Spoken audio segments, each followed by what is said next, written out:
Greetings from Thailand. This is the outline of my presentation today. We will talk about why we have to do data collection and what are the problems, what are data to begin with, the ontology, epistemology behind them, and perspectives, and how we produce knowledge, the influences on knowledge production, what about the sciences, the sources of data, objective and subjective primary data collection, secondary data collection, and I just put in sample data analysis. We will not discuss them. And Dr. Rajesh Konur will discuss the use of AI tools in data collection in the second hour. Problem statement. Why sometimes we disagree on how research should be conducted. That's primarily because of two major reasons. One is ontology, and the second is epistemology. Ontology comes from two Greek words, ontos and logos, which means being and the study of. So this is the study of existence. And epistemology is from the root word that talks about the acquisition of knowledge, the study of how we gain knowledge. So what are data to begin with? They are, to give an overview, many things to discuss when we do research methodology, research approaches, research philosophy, research strategy, data collection methods, sampling, data analysis, and so on. My presentation will only focus on the yellow and red. Data collection methods, primary, secondary data, qualitative, quantitative, and so on. So there's a whole lot to discuss. I'm only focusing on data collection methods. So what are data? They are raw facts, figures, or observation which can be collected, put in one place or the other, and then subjected to analysis. And the representation of information comes in formalized structure. So we process the data and we subject them to interpretation later. And data can be alphabet, words, text, or numeric, or numbers. They can also be photos, sounds, and also motion pictures or videos. After collecting data, we process them and they are useful for us in making decisions in different fields. And with data, we can create new knowledge and understand the world better. There are three major types of data that researchers deal with. Among them are the following: conceptual data, qualitative data, and quantitative data. They are very different. Conceptual data comes from the humanities, philosophy, religion, divinity, theology, art history. So we come up with some ideas of what is good, what is bad, what is right, what is wrong. That's philosophy. Those are based on ideas. You cannot see them, you cannot touch them, you cannot feel them. And the belief in God, one God, billions of gods, no God. Those are based on ideas. They cannot be seen, they cannot be felt, they cannot be touched. And then you also have art history. We classify them: Renaissance, Baroque, medieval, ancient, primitive, postmodern. So these are conceptual ways by which we organize our ideas conceptually. Then there is qualitative data in soft sciences, or what we call as social sciences. In psychology, we say some people are introverted, others are extroverted. So what do we mean? So we come up with qualities, we come up with categories, we code them, and we come up with theories. In sociology, we say happiness, what makes people happy from birth to death? And sociologists will study them and find out what are the trends among the people. In culture, we will see that in different societies, there is a coming of age ceremony. The age varies from one culture to another, between men and women, girls and boys. So these are not universal, but culturally bound to different societies in different points in time. And then in marketing, there's also such a thing as minimalist design or maximalist design. Those design which are only black and white, like Chanel, it's very high fashion and very expensive, but only use no color. Basically, black and white are technically considered non-colors. Or you want very loud colors, and you have high fashion also, which use a lot of colors. So these are preferences which are not right or wrong, but which are qualities people decide one way or the other. And then there's another category called quantitative data. So these are used more in the hard sciences. Sociology would look at world population.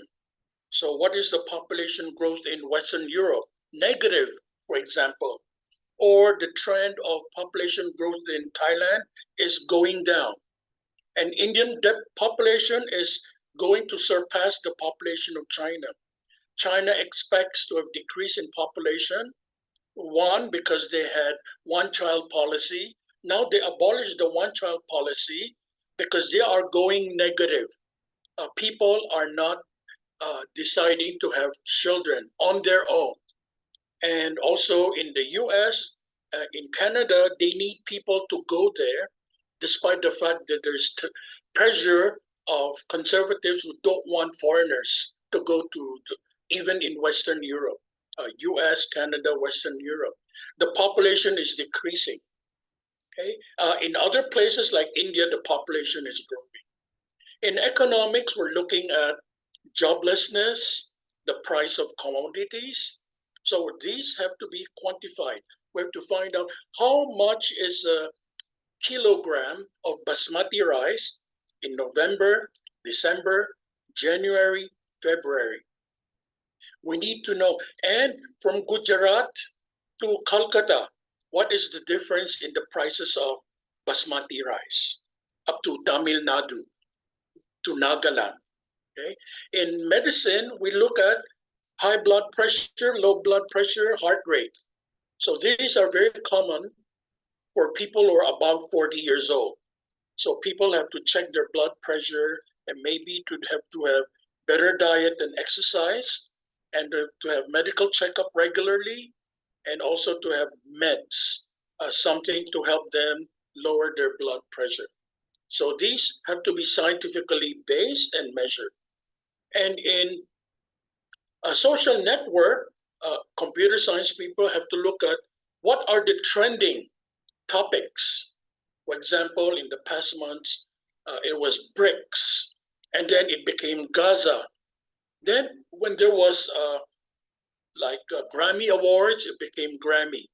So these are important because for social marketing, they need to place advertisements in the high-ranking posts so that commercials will be effective, and the companies who want to advertise will place their money there.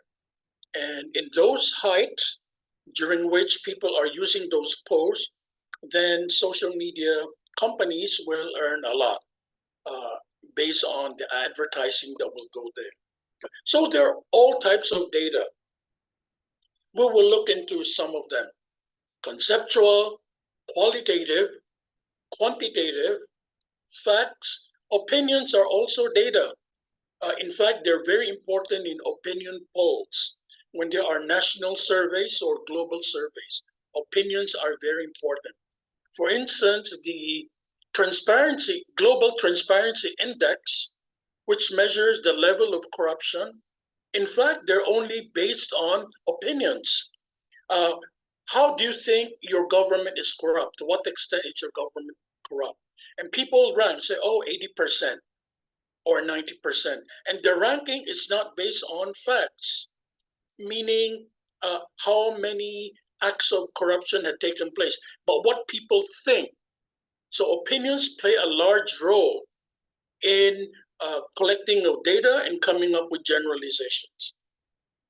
We will also see that knowledge, beliefs, and truth are different things, but they're also considered data. We will look into that later. And microdata, when we look at individual actions, and metadata, when we look at big trends, such as in social media.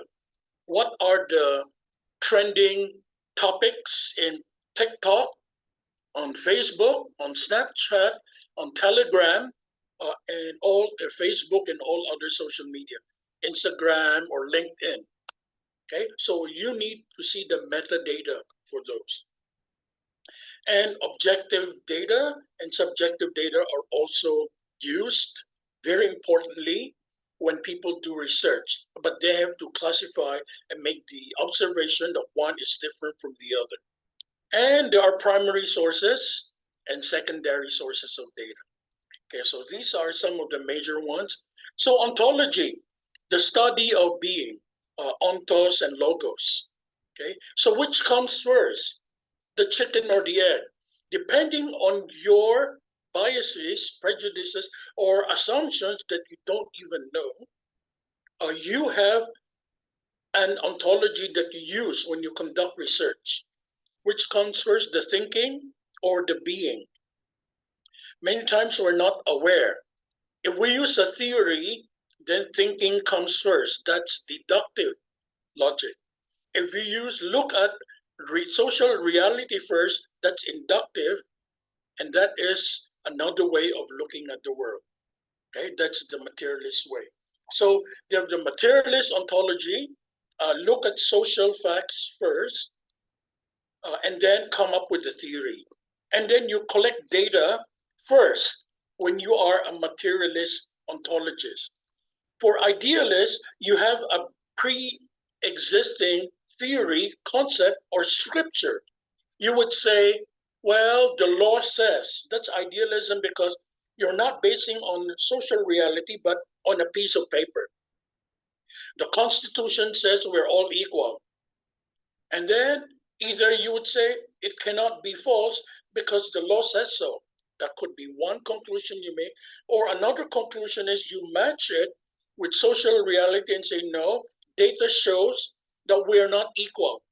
The law is one thing, it's the rhetoric. The reality is another thing, the social reality. Okay, so sometimes we will have logical fallacy if we start with, for example, a law, a piece of law, because we assume because the law says so, it should be true, which is not always the case. Then you have subjective idealism, which means we all have different ideas. I think that the world is square, and you think the world is perpendicular to another universe. And another would say the universe is rectangle.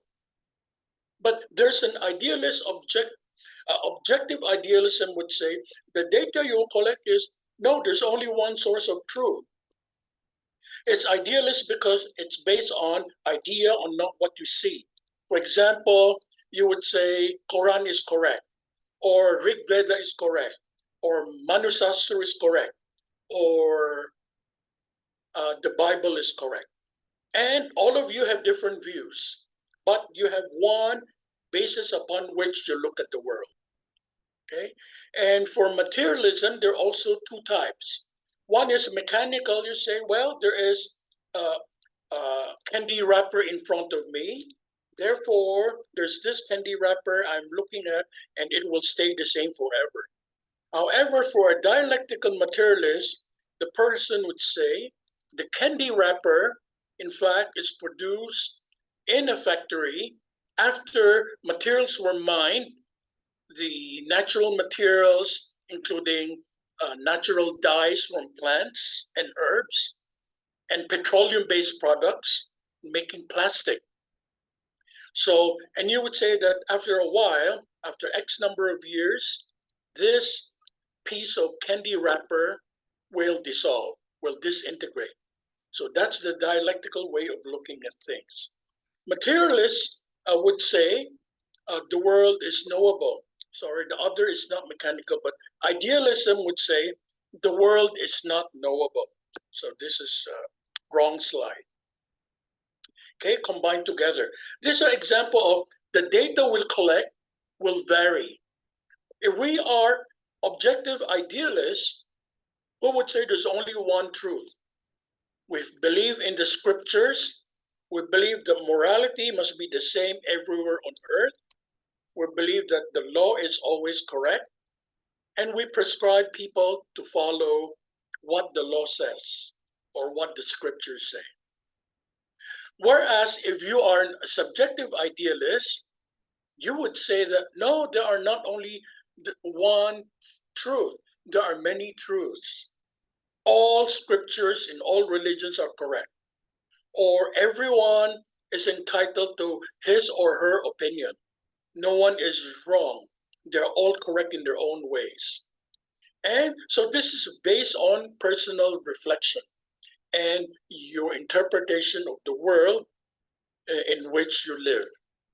But for the objective materialist, data is not based on ideas or on the scriptures, but based on what you see in nature, the natural world, the context in which you live, and everything that can be touched, felt, seen, the material world. So the data collection would be very different in all of these different ways by which we look at the world.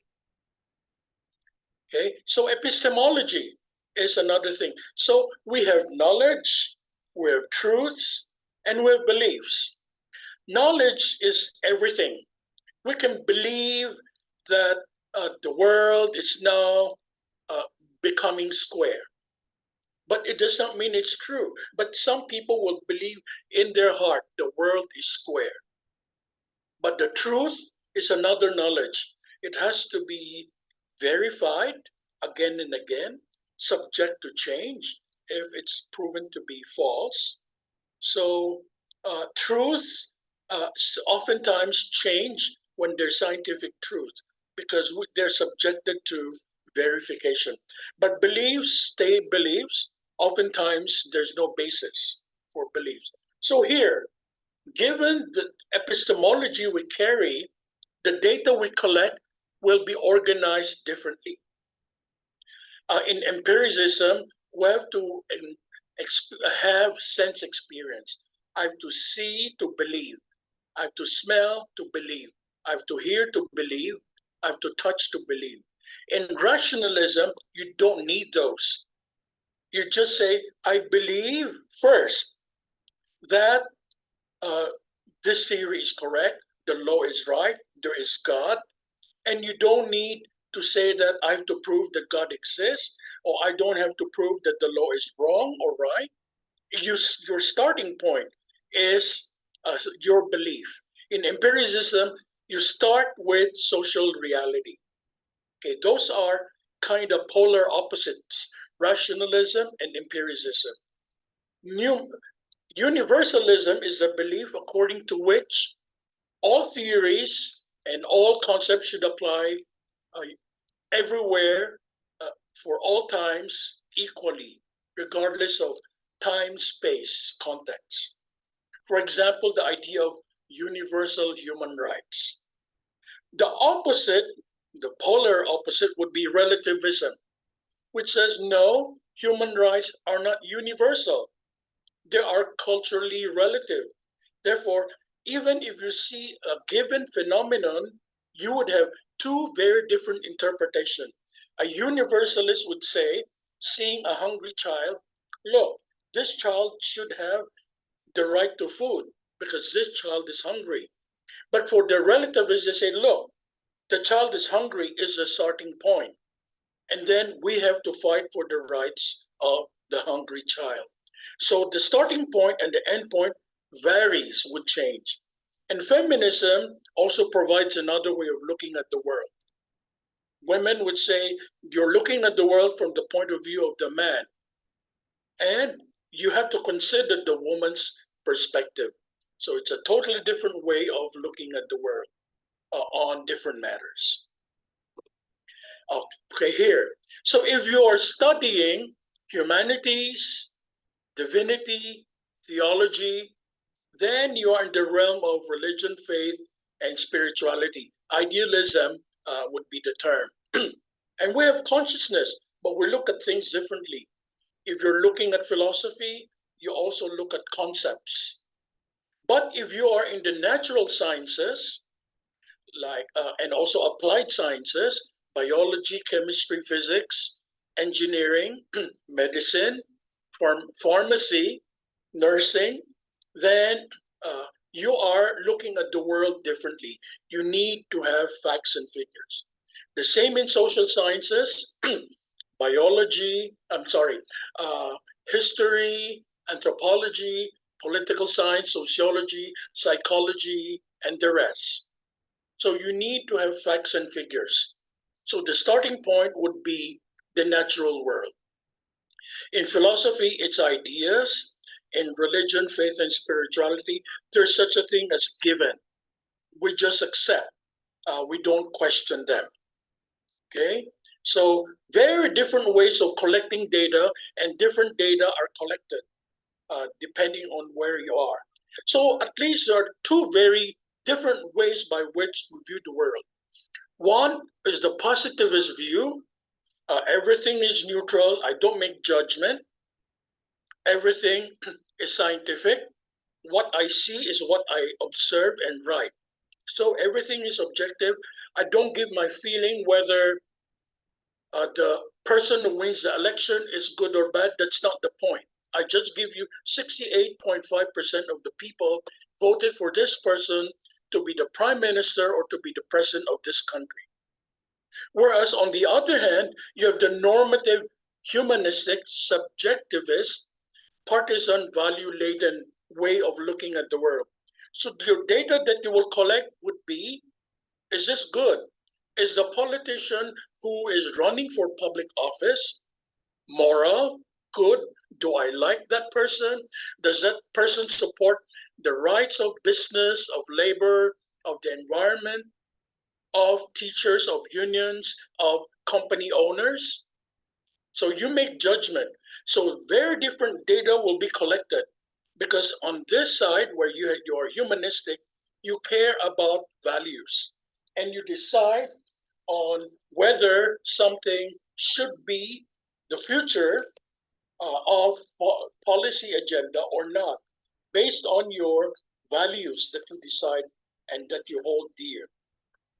Whereas in the positivist view, you don't care. You just record and tell the world 82% of the people voted for this prime minister, and you don't make value judgment. So the data you collect will be very different from these two. One big controversy now in the West, is the idea of, woman. This is a very big issue in the US and I believe also in Western Europe. And there are four different answers. Each one is correct in their own way. From the behavioral science, and positivist view, the first square on the right bottom, a man and woman, they have X and Y chromosome, and you will know if someone is male or female by looking at the chromosome. But in the second way of looking at the world, called interpretivism and phenomenology, a man could say, I am born in the wrong body. I feel I am a woman. Therefore, I am a woman, and you have to call me a woman. This is very big debate now in the US and in Western Europe.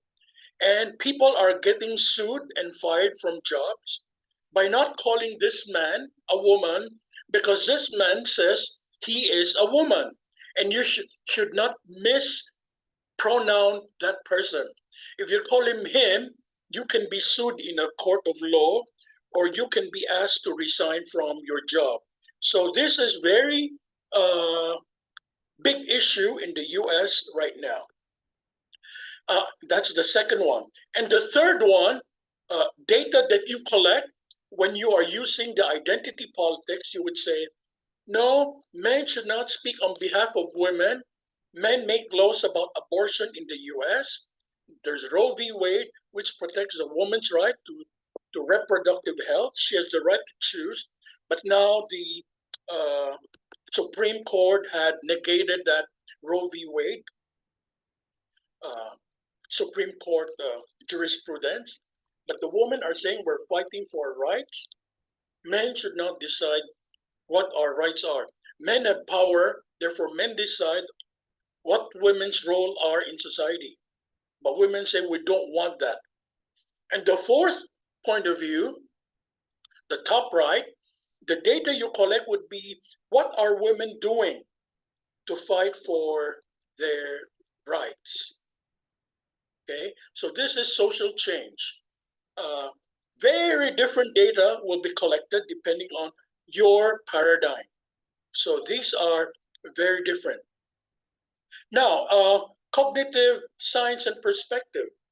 So what you know may be true or maybe just belief.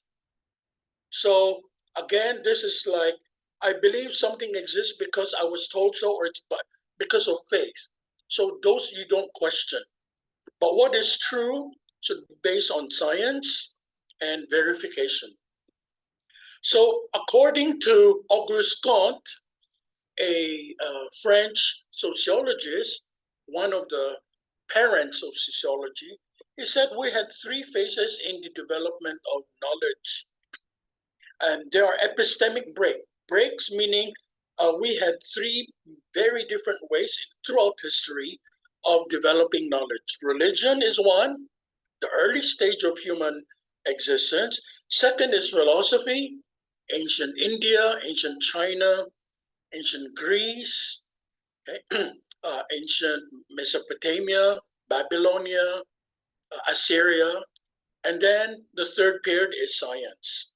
So there are very different data which are being collected from beliefs, faith, to ideas, to verifiable facts and figures.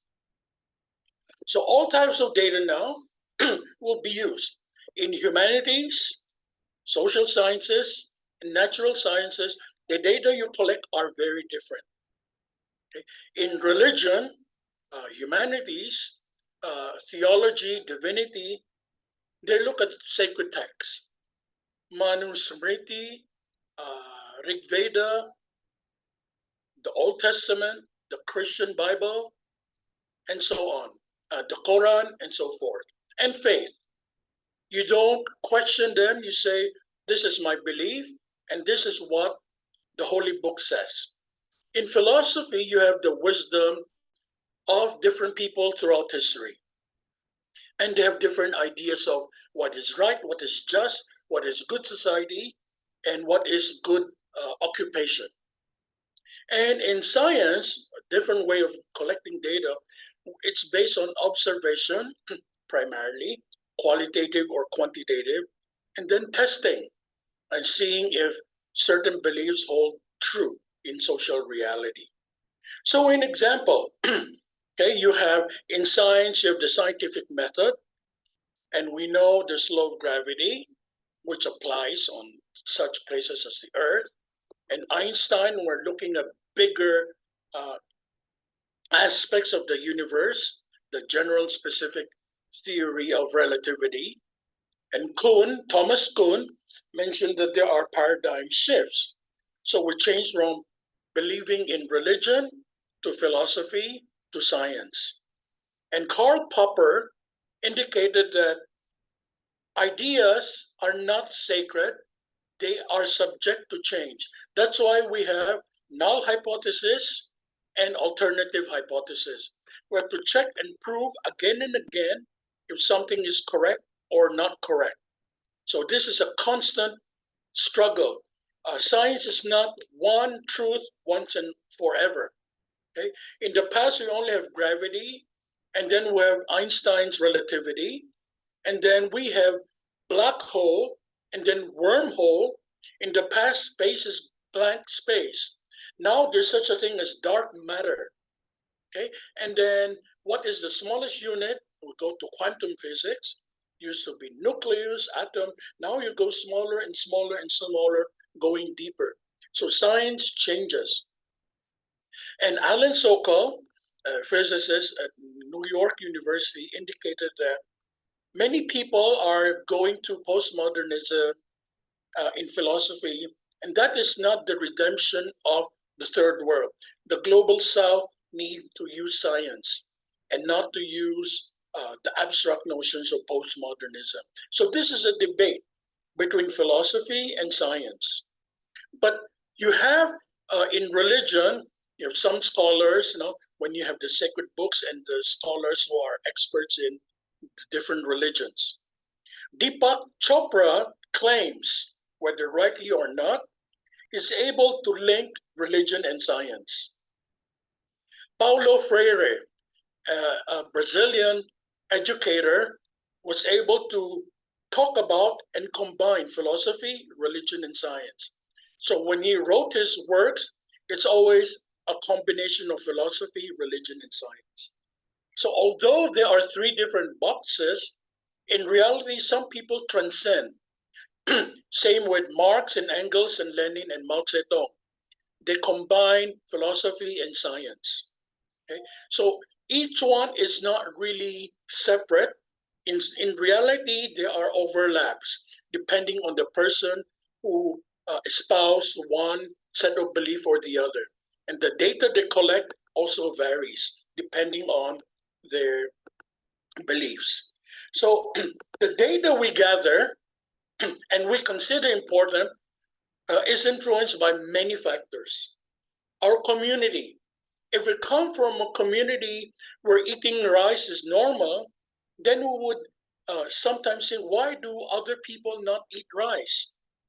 Okay, and ethnic group also. Some ethnic groups have certain practices that other ethnic groups don't use. So we find some things strange. So the data we collect is also limited by our own perceptions. There are also global trends. For example, globalization, like it or not, KFC is now, for example, in India. And since many Indians are vegetarian, there's veggie KFC meal when you go to India. Okay, and I guess there's no beef burger if there's McDonald's in India. They will have chicken or veggie burger because of the although you have the big fast food chains, but they adapt to the local practices and peer pressure too. When we study schools or classroom or grades, we sometimes look at what other students or what other teachers say, do, and perform. And we compare across peers, among teachers, among students, and there will be some discrepancies. Same with regional, from Punjab to Kolkata, to Tamil Nadu, to Chennai, to Kerala, to Bangalore. You would look at people would say there are differences, and therefore when we collect data, we have to be careful in generalizing when they are not generalizable. And perhaps the worst is the rich and poor. If we collect data and we overrepresent one sector of society, like the rich, it cannot be generalized for the whole society. Or if we only collect data from the poor majority, then we also cannot generalize. Okay, and urban and rural folks have very different data sets also. For example, during COVID, many migrant workers in India, for example, when there was quarantine and shutdown, all of the villagers went home. Even if cities were closed, there are no cars or buses, they walked home. So you cannot generalize what is found in the city and in the rural area. And migrant workers who have very different experiences. For the urban folks, that's their home in the cities. Like it or not, they have to stay. But the rural folks who go to the city to work and have no food, no money, no job, they have to go back home so at least they can plant their own vegetable, their aloo, their rice, and everything else. and dal for their survival. Okay, so there are things we have to look at. And natural sciences and social sciences have different sources of data too. Okay. There's primary and qualitative data collection sources and secondary data sources. And then there's objective and subjective primary data collection methods. So what are the objective primary data collection? Through experiments. They are objective because this is what people do, or you observe, or the impact of some medicine or some testing on people. In formal observation, you have certain measures that you consider when you conduct observation and survey. And subjective would be, for example, in qualitative research, focus group. You ask people for their opinion. And then in informal observation, it's very different from formal observation because you don't have tools or schedule for what you want to see or test. For the formal observation, you have a list of things to see and to do, and procedures and step-by-step approach. In the informal observation, you join the group, you join the company, you go to the village, or you go to a family and observe. And interviews also, you ask for people's opinions. Okay? And so here are some differences. And primary data collection methods would be, these are primary because you are the one who would go out and collect the information. Direct oral history. You would go and talk to the village elder or to your grandfather or to your auntie to find out what was life like during the British colonial period before partition.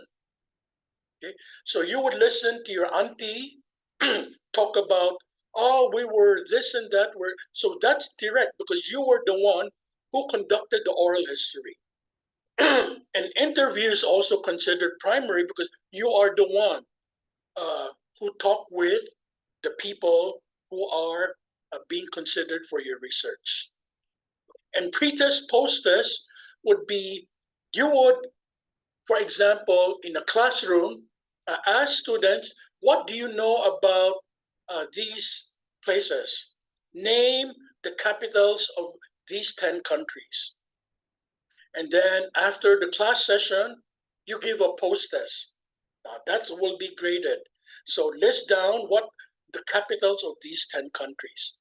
So you are the one, as a teacher, conducting an action research. Okay? In the experiments also, when you conduct it, you want to find out, do rats live in harmony together in a crowded place, or do they fight with each other? So when you conduct it, it's experiment is considered primary data. And a lot of research are conducted on mice and other animals. And they make some generalizations about human beings by studying mice. There are very famous studies in the 50s and 60s, and they overgeneralize to say this is how human beings are. We become in conflict with each other if we're congested in a small space with limited resources. And then observation is also considered primary because you go out. If you're studying a factory, a firm, a mine, a school, a shopping mall, or school children, then that's primary because you are the one collecting. The same with the questionnaire. You might hire assistants to collect the data, but you are the one who organized and drafted the questionnaire, so it's primary also. Focus group is like interview, but with like 5 people, 5 persons or 10 persons at the same time. And opinion polls are, you look for example, popularity. You ask people, who would you rather vote? Is it going to be this party, the Congress party, or the the other party. Okay, so you would ask people which are their preferences. And simulation, you do some activities to simulate a real world situation. Like you would say, if there were in the event of a nuclear war, how would people behave? Then you set up some games to it. Okay, and then survey would be the general term that would cover opinionaire and questionnaire. Secondary data collection methods entail the following. You would use two types of literature. You have the white literature, also known as formal literature, and also gray literature. So those are two sets of literature.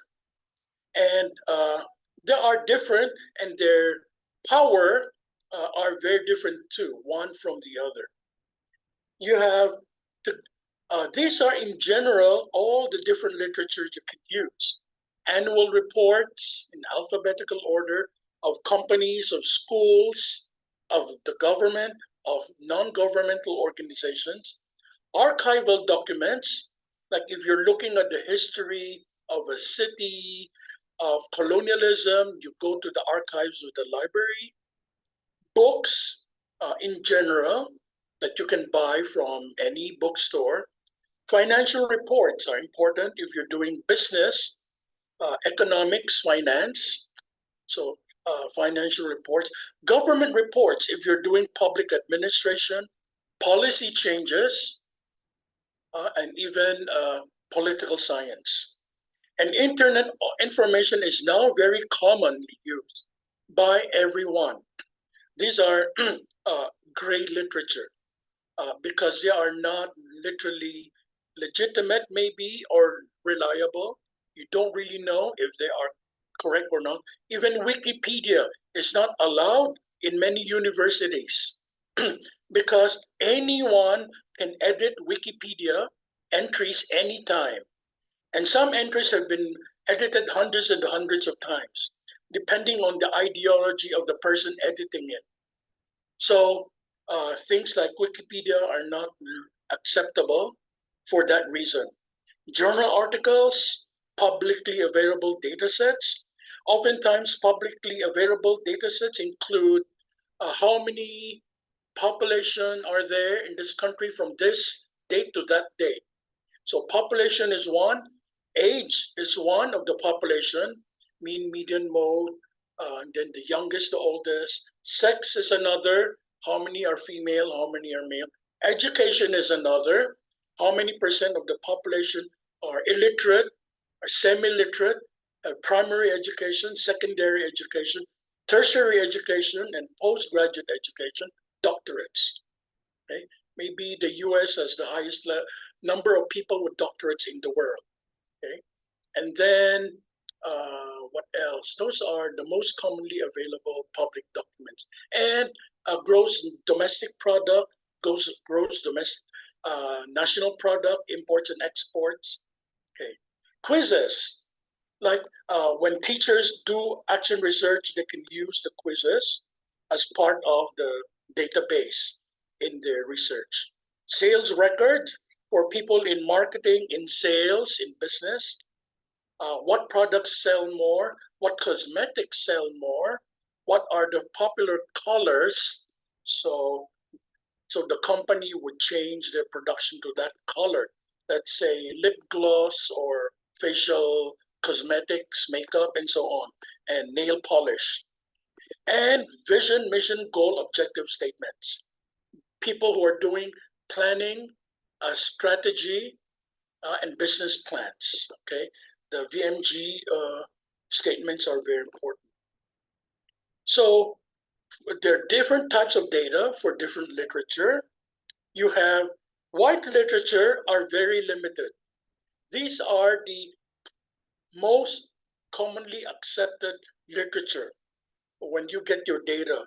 Academic publishers, whatever university in the world, they are acceptable. Oftentimes they're Oxford, Harvard, Cambridge, and many others. But those are the most commonly accepted publishers. Academic books, not just popular bestseller books, academic journals and professional journals, and university presses. These are the limited areas where you have the literature, which are accepted. Gray literature are from many different sources outside the academic publishing houses. Blogs are very useful nowadays. Census data, they're not academic publisher, but they're accepted. Clinical trials, which are not yet published. You can say that there were clinical studies in Sri Lanka that showed that rice, which was cooked and then cooled down, has lower glycemic index. And therefore, people who are on diet, this is often cited, should eat rice that had been previously cooked but cooled down in the refrigerator. So many diet materials go back to the Sri Lankan study. Conference papers are not peer-reviewed, but are accepted as good papers because at least they are presented in an academic setting or professional setting.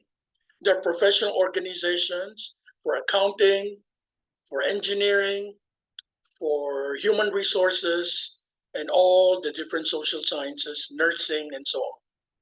Data sets, again, you're looking at the whole population of the whole country or of the whole world. Number of women, men, education, sex, income. Those are acceptable. And in fact, if you have software, they oftentimes come with automatic data sets already given. So you can play with the data available when you do quantitative studies, when you collect the data. Directories, if you want to look at how many organizations are there, how many are run by women organization, run by men, run by the Vaishya, run by the Brahmin, run by the Sudra, run by the Christians. So you can look at them one by one, maybe look at their last names and find out their connections. Dissertations are also gray because they are not yet published as academic journal articles or academic books. But you can use them. Some dissertations are based on dissertations. Dissertation is the American vocabulary for PhD work. The British vocabulary is thesis. Email correspondence, if you want to look at interaction of people in your study, not big data set, but when your paradigm would be phenomenology. Excuse me. And evaluation reports would help business plans, engineering plans, medical plans to find out what should be the next steps.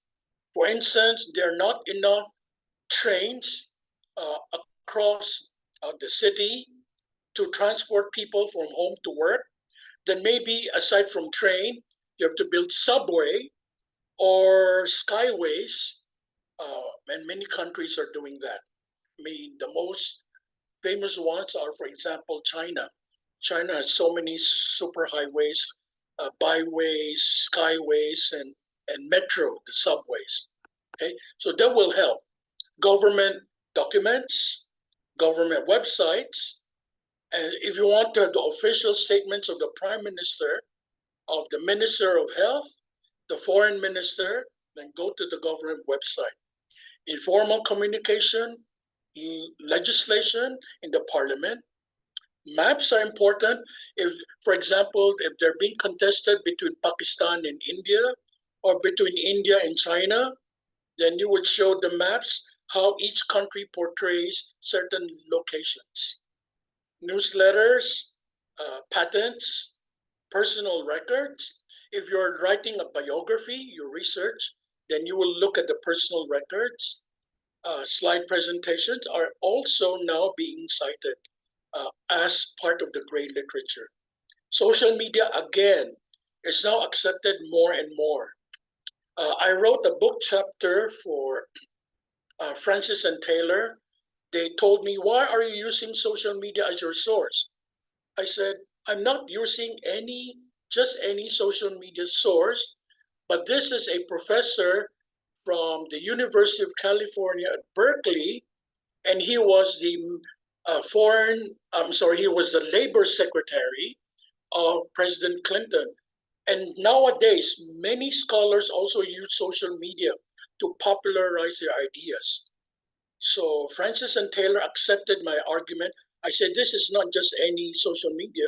This is a very famous person.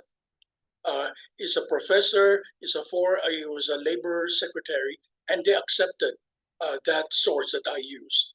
Speeches, like when Putin gives a speech, or Zelensky, or Sunak, or whoever, or Hillary Clinton, or Biden.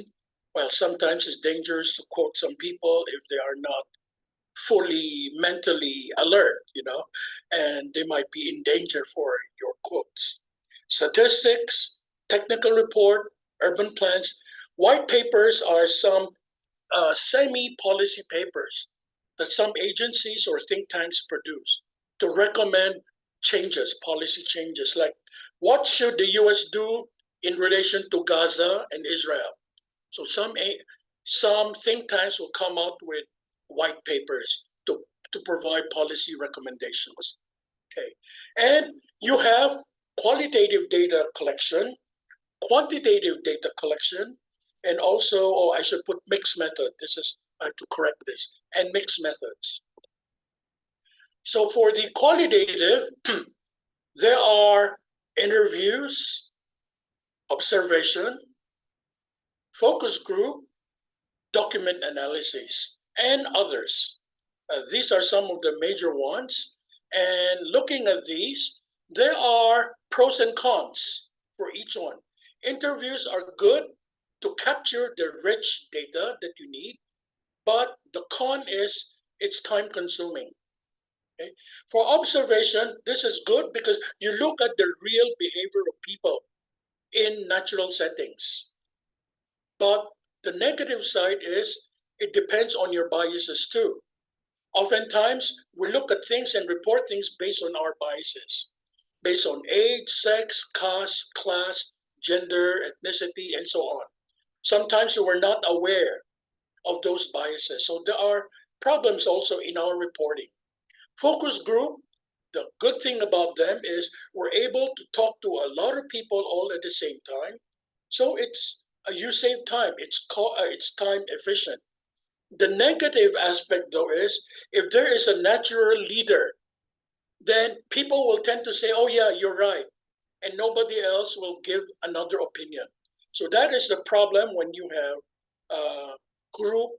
focus groups. So all of these have pros and cons. The good thing about using document analysis is you already have data available right there in front of you, or in the library, or online. But there are many problems too. They may not be up to date, and many publications and research, they want you to have the latest documents from the past 5 years. And not all documents which are readily available could go up to the past 5 years. So you have to update those literature. So it's a matter of combining all of these. For quantitative data collection methods, there are many, among which are the following: surveys, transactional tracking, experiments, observational research, and secondary data analysis. The good thing about surveys is you have large data. You can generalize. So you get thousands of respondents, if not hundreds of respondents. The negative side is it's touching the surface. You are able to get a big picture, like 80% of the people say this, but you lack depth. You don't have the reasons for why is that so, which you can get when you go into qualitative research. In quantitative research, you have the power to generalize, but you lack power of providing details. Transactional tracking is important for marketing, advertising, sales, and business. So you look at, excuse me, what do people look at when you go to Facebook, Twitter, LinkedIn, X, uh, TikTok, Instagram, and so on. And then once you know what people look at, then you know where to advertise, what to advertise, and you would look at what products are selling well. And you want to compete with the other sellers. And you want to have lower price with the same quality. So you can sell more than your competitor. And oftentimes, like it or not, our data are being stolen already by the social media companies. That's why sometimes when you click at something you like some lemon juice or tissue paper, the next time you come back, you have advertising of different types of lemon juice and tissue paper because they already collect the algorithm of what you were looking at in the advertisements, where you're looking for what to buy in Amazon or whatever platform where you buy your products. And that would also affect the sales. Therefore, by going into social media, the social media companies sell this information to companies. So we are the product. So we think we use social media for free. In fact, they're using our behavior, patterns of behavior, and the transactional tracking helps promote business online. Experiments are good to establish, does taking this medicine lead to this health condition? Or does doing this exercise affect this better health condition? So we can establish cause and effect relationship.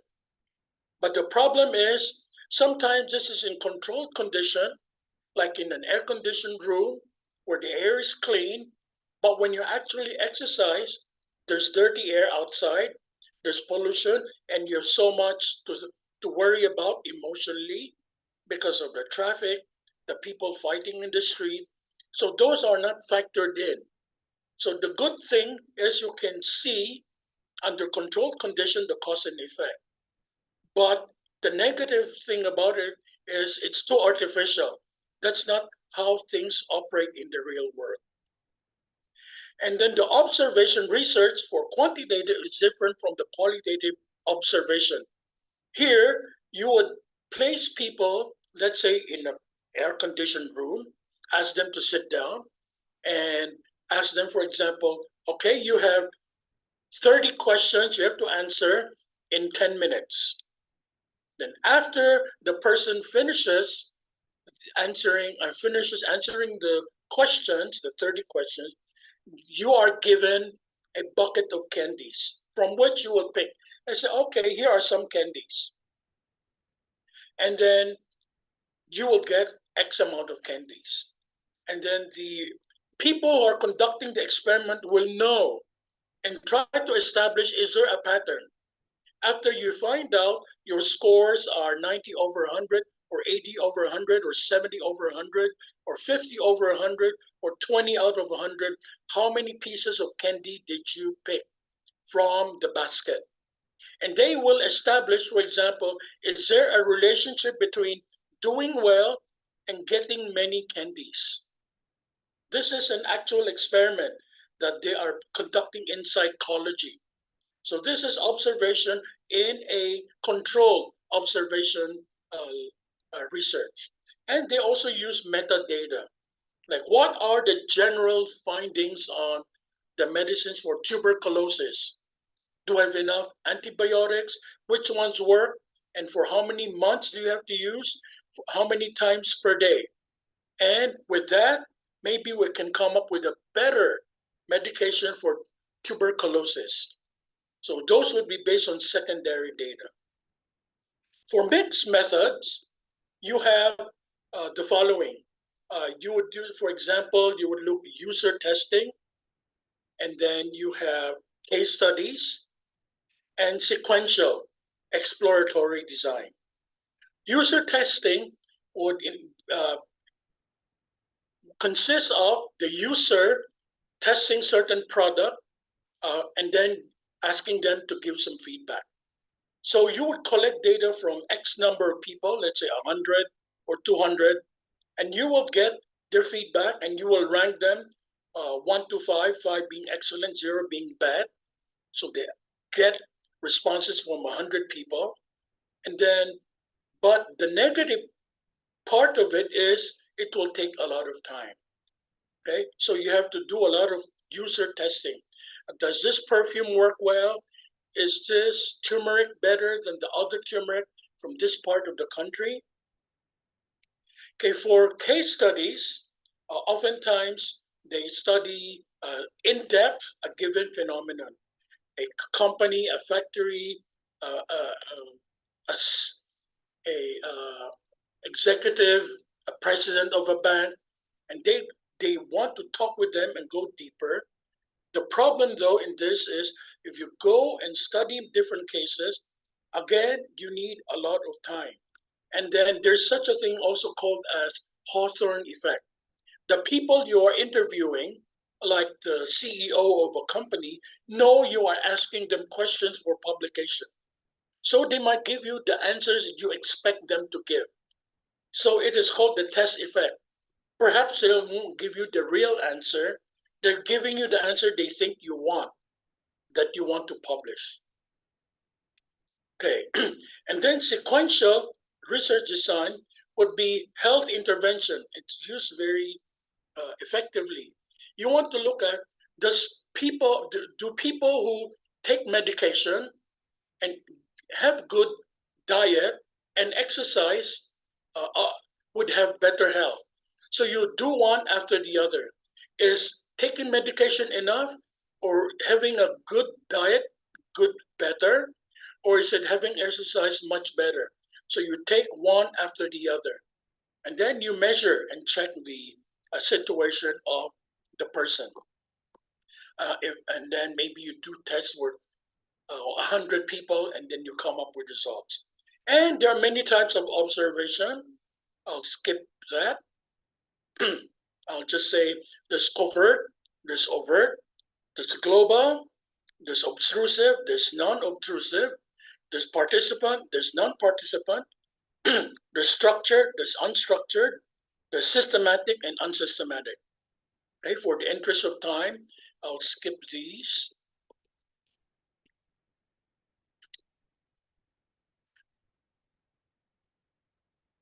Okay, and there are different levels of participation. In some studies, when you collect data, you don't participate at all. You don't have contact with the population. Perhaps you watch a video that somebody had taken for you. You have a research assistant and say, please go to this fast food chain and observe what people order in KFC. How many ordered veggie burger, and so on and so forth. And then in another experiment, you would, in the passive participant, this is a real experiment also. A person, either you as a researcher or your research assistant, will be in the men's room or the ladies' room, standing by the sink where people wash their hands. And your role is just to observe and take notes. You don't talk to anyone. You just write down, wash hand or don't wash hand. And then wash hand 1 second, 2 seconds, 5 seconds, 10 seconds. So you have a table of results, let's say for 1 hour, from 8 a.m. to 9 a.m. This is a real experiment too, to find out if people wash their hands after they go to the washroom, to the men's room or ladies' room. And then you come up with statistics. 82% don't wash their hands, or 2% wash their hands for 1 minute. The rest wash their hands for 2 seconds. So you have real findings which have the power to say this is what's happening. The moderate participant is you sometimes get involved. You go to a factory and you go observe and say, oh, can I try to do a stitch the way you do a stitch to produce the Adidas pair of shoes? So that is insider, outsider. And then if you're active participant, you actually go to a Bangladeshi garment factory. British researchers have done this. They actually go to Dhaka, go to a garment factory, and they work for one day. They act like they are actually seamstresses or tailors. And they get scolded for working too slow. And they know how it is like to work in a garment factory for Zara or for Uniqlo or for all of those brand names, Levi's, jeans. And the complete participant, oftentimes this is done when an anthropologist go to a village, stay there for 6 months, or live with the gorillas in the forest for 1 year. You fully integrate, you eat what they eat, you sleep where they sleep, and you do what they do. You work in the farm as they work in the farm. So they're very different of levels of participation and observation, both qualitative and quantitative. Okay, so I will skip these also in the interest of time. They're structured, unstructured, overt, covert, systematic, unsystematic, global, shadow. Okay, and then I'll just skip concealed, unconcealed. When you do an experiment in medicine or psychology in a room, that is unconcealed. They know you're conducting an observation. When you go to, let's say, a fast food and take notes on how many men or women are coming in, or coming in as a couple or coming in as a family, it could be concealed. They might not know you are conducting an observation as part of your research. Okay, then you have to indicate these when you in your paper when you write your paper. Okay, data analysis. We're not doing that, but after data collection, you have to structure the data. What are your objectives? Organize your data. Then what are the techniques you're using? For example, here in qualitative data analysis, there are some tools. NVivo, Atlas, Deduce. In quantitative data analysis, there's SPSS, SAS, and R, and others. And mixed methods, you also have these Max QDA, QDA minor, and NVivo. Okay, so you can play around with the data that you have collected. This is a sample of my student in a PhD class using NVivo data analysis. So he was comparing the NGO document with the government document. In what way, how many percentage, how frequent is the language combative? And in how many percentage was the language harmonious? This is, I think, for the government. And this is NVivo for the NGO, for example. In what percent is the language conflictual? In what percent is the language peaceful, calling for harmony? So comparing the findings of two using NVivo for data analysis. Okay, this is also by my student, Brian Lippincott. He will present this as a conference paper and develop this later as a journal article. So data analysis consists of breaking down and comparing government statement and NGO, non-governmental organization statement, and to what extent the keywords were used, the keywords being friendly or unfriendly, okay? And so in summary, you have all these different things we've discussed. What are data, and then qualitative, quantitative, primary, secondary, conceptual, objective, subjective. And then after collecting data, we subject them to analysis. So if you want to see my presentations, you can go to academia, or you can contact me if you want to collaborate on certain project through my email. Thank you so much.